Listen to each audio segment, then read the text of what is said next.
Buenos dias, Dave, and thank you for joining us today at Business Spotlight Series. Today, I'm excited to introduce Dave Grant, the founder of FIERCE Beer Ltd. Welcome, Dave. Thank you so much for the warm welcome. Great to be here. Now, Dave, how do you come up with the name FIERCE Beer?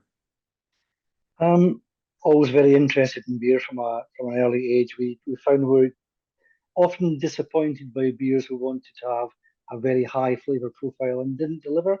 So we wanted to make sure that we called ourselves something so that people would expect a big flavor profile.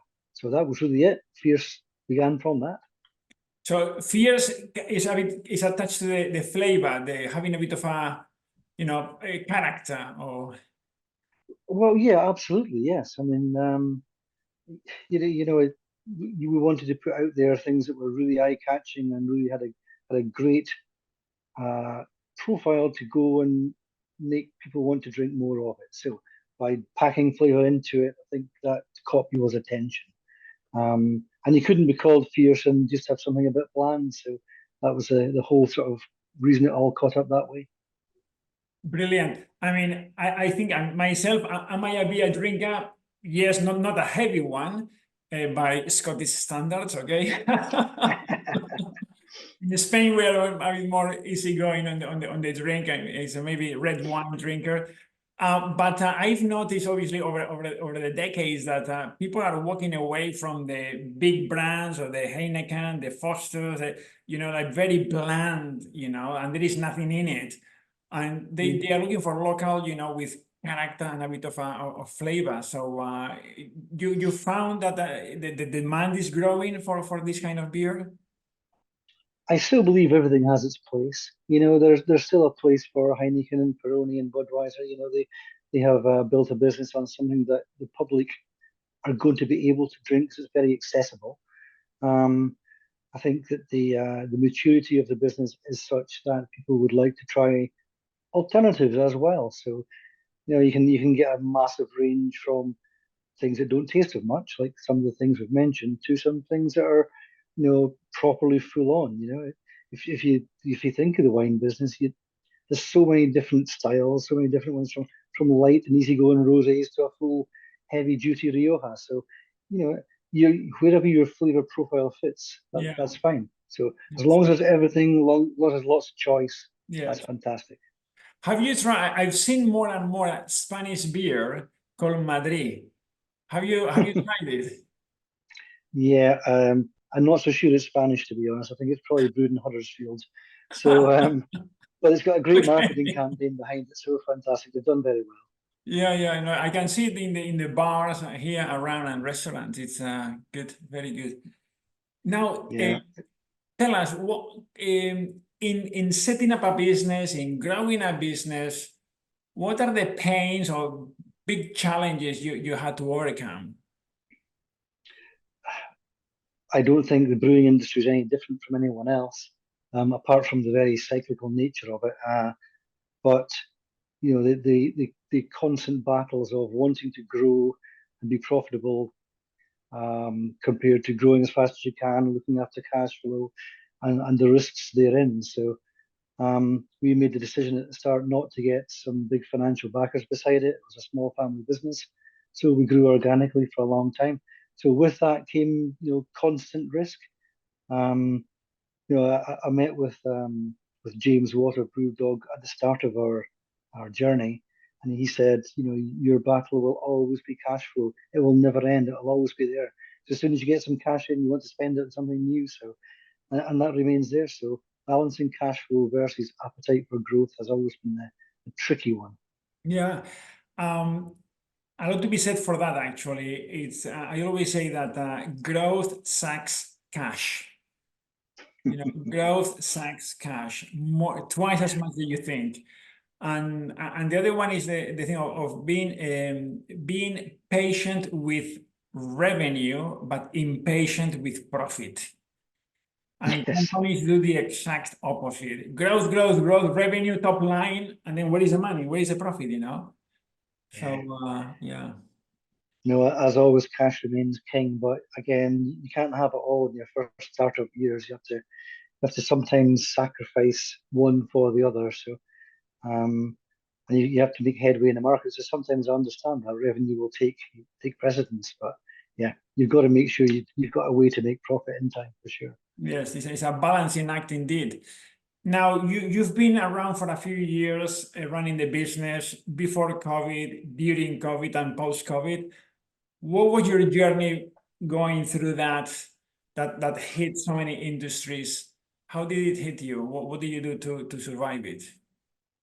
Yeah, we just have to always think that things like these might come along. So you have to make sure you've got the ability to roll with the punches and make changes to your business. So for the brewing industry, it made the change from selling a lot of beer to sell in bars, which stopped obviously, to having a packaging line to sell it in supermarkets or direct to the customer via our web shop.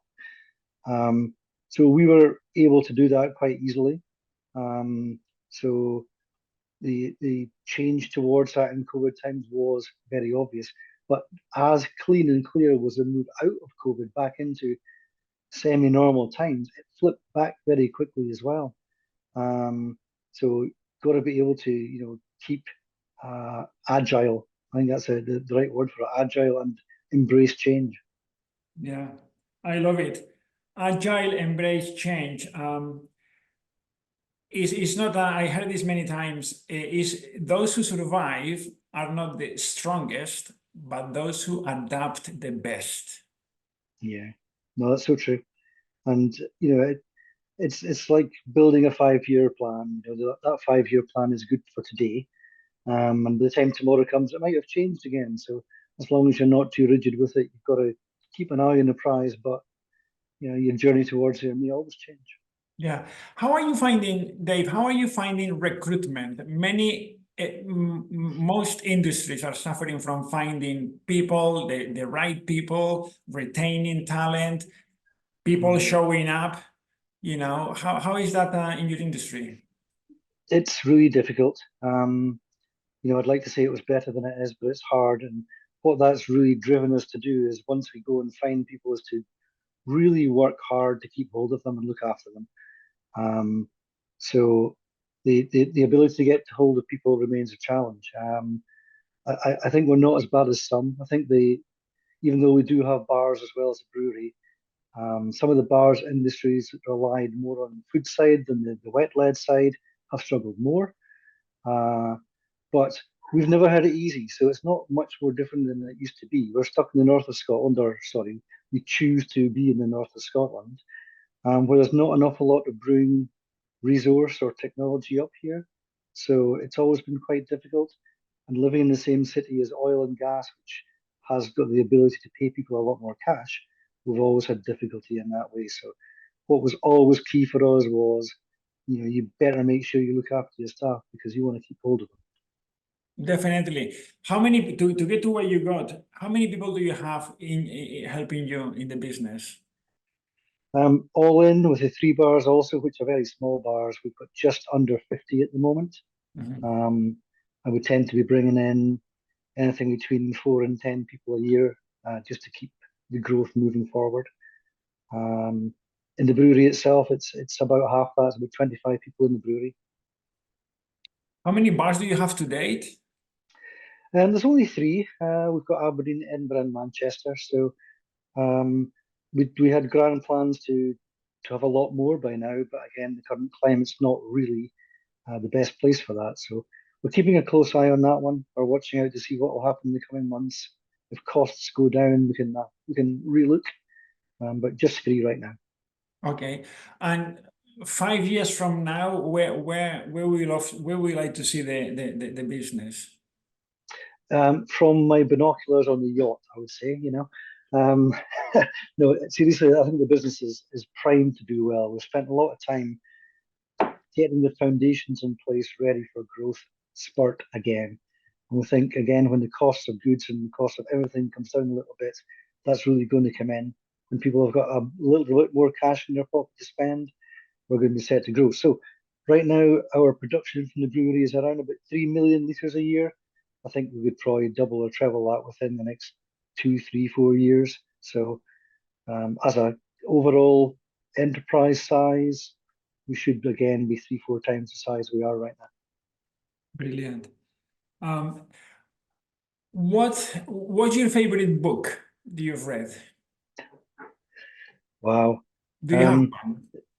Well, yeah.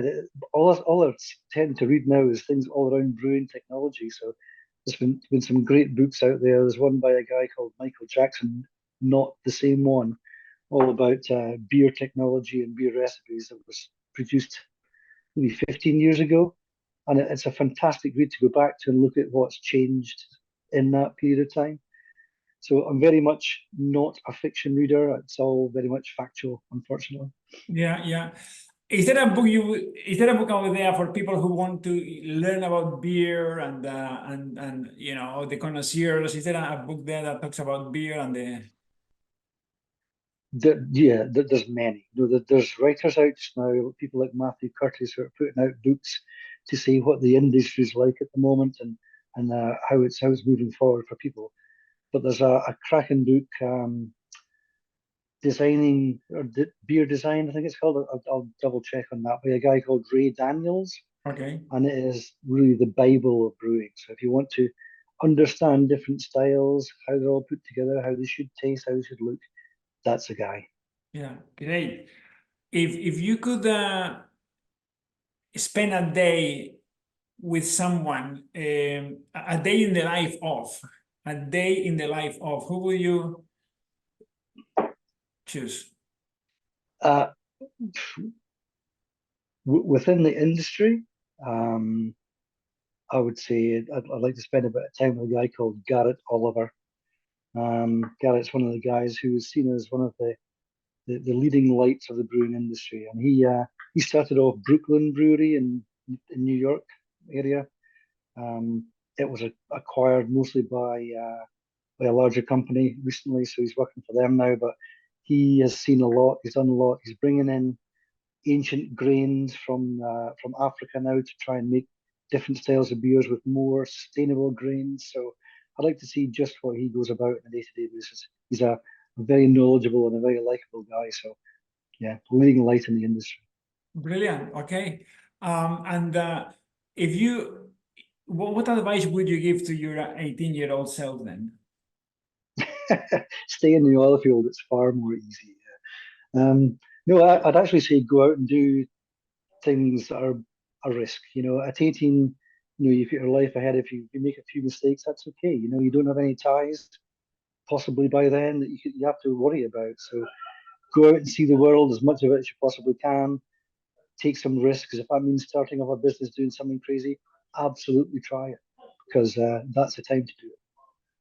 Brilliant. And somebody who there will be a few people watching this recording who are sitting on the fence thinking whether to start a business. What advice would you give to those people that to make the move? Yeah, without about try hard to do it. Obviously, spend time on market research to make sure what you're going to do will work. Don't think you have to go and buy a massive plant, get someone else to maybe make your product for you, just to test the market for a while. But running a business is a thankless task, until you step back from it and realize what you've achieved in that time. So, I mean, day to day running this brewery here, there's always something not working, there's something wrong, there's something else going on. But when you take a step back and look at what you've achieved, it's an incredible thing. So I would always advise to give it a go. That will your achievement will make up for that thankless task of building a business. Yeah, without a doubt. And I'm sure most industries are the same. The brewing industry is um, it's a very helpful, a very friendly business. Others will help you. So to see the amount of people in the industry now who I would think of as friends, who used to be my peers and my heroes, is a fantastic thing. So yeah, that will far outweigh any possible gain from wondering what could have been. Brilliant. It's a friendly industry. I like it. It is, yeah. It's bizarrely nice. Yeah.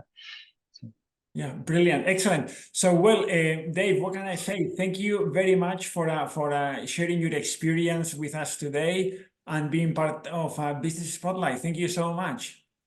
No, appreciate it. Fantastic. It's always good to talk, and yeah, it's tough out there, but things will get better. I'm sure it will. Thank you so much, Dave. Thank you. Cool. Thanks. Cheers.